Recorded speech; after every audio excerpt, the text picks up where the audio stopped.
আসসালামু আলাইকুম বন্ধুরা। তো আবারও চলে আসলাম। আজকে আমি আপনাদেরকে দেখাবো কিভাবে বিকাশের মাধ্যমে টাকা উইথড্র করবেন। তো আমি প্রথমে সেলস অ্যাপে চলে আসলাম। আসার পর এখান থেকে দেখুন যে উপার্জিত পয়েন্টে চলে আসবেন। আসার পর দেখুন আমার ব্যালেন্স আছে কত। তো বন্ধুরা এখানে দেখুন যে উপার্জিত পয়েন্ট উত্তোলন করুন, আর আমার ব্যালেন্স আছে 1300 টাকা। 1300 টাকার বেশি আছে। তো এখান থেকে আমি বিকাশের মাধ্যমে উইথড্র করব। তো এখান থেকে বিকাশ সিলেক্ট করে দিলাম। দেওয়ার পর এখান থেকে দেখুন যে বিকাশ নাম্বারে আপনারা টাকাটা উঠাবেন সেই নাম্বারটা দিয়ে দিবেন।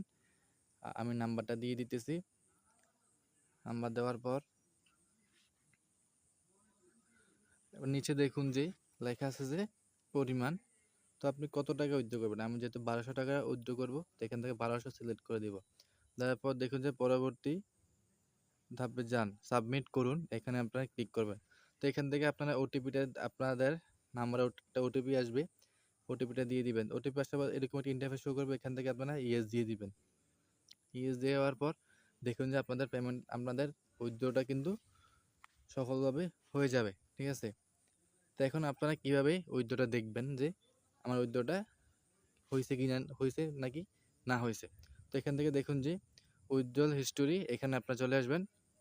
তো এখান থেকে দেখুন যে আমি যে উইথড্র করলাম এখন এটা কিন্তু এখন পেন্ডিংয়ে আছে। দেখুন যে 1200 টাকা উইথড্র বিকাশ পেন্ডিংয়ে আছে। তো আশা করি বুঝতে পারছেন বন্ধুরা। তো এইভাবে আপনারা সেলফ অ্যাপ থেকে বিকাশের মাধ্যমে টাকা উইথড্র করবেন। আসসালামু আলাইকুম। আজকে এই পর্যন্তই। আল্লাহ হাফেজ।